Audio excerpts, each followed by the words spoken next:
കോവളത്തേക്കാണ്. കോവളം നിങ്ങൾക്കറിയാം, ഒരു അന്തർദേശീയ ബീച്ച്, നമ്മുടെ അഭിമാന ബീച്ചുള്ള കോവളം ഏറ്റവും കൂടുതൽ വിദേശികൾ വരുന്ന സ്ഥലം തന്നെയാണ്. അവിടെയും പുതുവത്സരം പൊടിപൊടിക്കുമെന്ന കാര്യത്തിൽ സംശയമില്ല.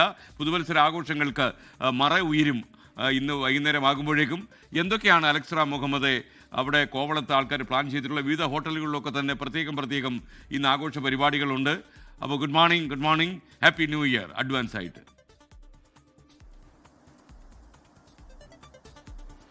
എസ്കേൻ good morning, advance happy new year. എസ്കേൻ സൂചിപ്പിച്ചതുപോലെ 2025 കഴിഞ്ഞു പോകാൻ ഇനി നിമിഷങ്ങൾ മാത്രമാണ്, അതായത് മണിക്കൂറുകൾ മാത്രമാണ് ബാക്കി.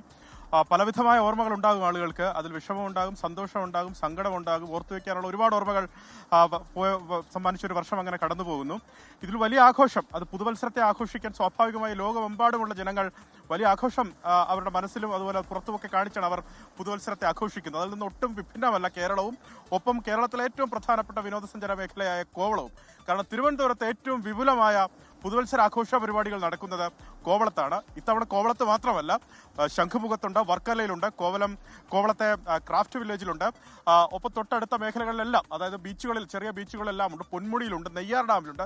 നെയ്യാർ ഡാമിൽ ചരിത്രത്തിൽ ആദ്യമായി വലിയ DJ പാർട്ടി അടക്കം ഇന്ന് രാത്രി സംഘടിപ്പിക്കുന്നു എന്നുള്ള പ്രത്യേകത കൂടിയുണ്ട്. അത്തരത്തിൽ വിപുലമായി സംസ്ഥാന സർക്കാർ ഈ പുതുവത്സര ആഘോഷങ്ങൾ സംഘടിപ്പിക്കാൻ ഒരുങ്ങിയിട്ടുണ്ട്. കോവളം ബീച്ചിലെ ദൃശ്യങ്ങൾ കാണിക്കാം. SK രാവിലെ ഉദിച്ചു വരുന്നതേ ഉള്ളൂ സൂര്യൻ. അപ്പോൾ തന്നെ കോവളം ബീച്ച് ലൈവായിട്ടുണ്ട്, സജീവമായിട്ടുണ്ട്. ഇതിലധികവും മറ്റ് സംസ്ഥാനങ്ങളിൽ നിന്നും വിദേശത്തു നിന്നും വന്ന ആളുകളാണ് കോവളം ബീച്ചിൽ അവർ ന്യൂ ഇയർ ആഘോഷിക്കാൻ എത്തുന്നത്. നേരത്തെ ചില ആളുകളോട് നമ്മൾ സംസാരിച്ചിരുന്നു.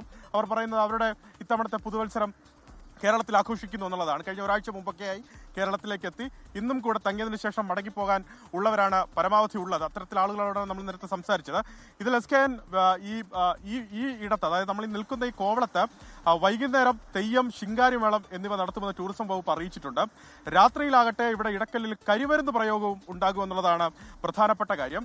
ഒപ്പം മറ്റിടങ്ങളിലും ശംഖുമുഖത്തും മറ്റുമൊക്കെ DJ പാർട്ടികളും സംഗീത നിശകളും ഉണ്ട്. കനകക്കുന്നിലും മാനവീയ വീഥിയിലും അത്തരത്തിൽ പരിപാടികൾ സംഘടിപ്പിച്ചിട്ടുണ്ട്. ഈ കാണുന്ന ഹോട്ടലുകളിലും റിസോർട്ടുകളിലും എല്ലാം DJ പാർട്ടികളെല്ലാം ഉണ്ട്.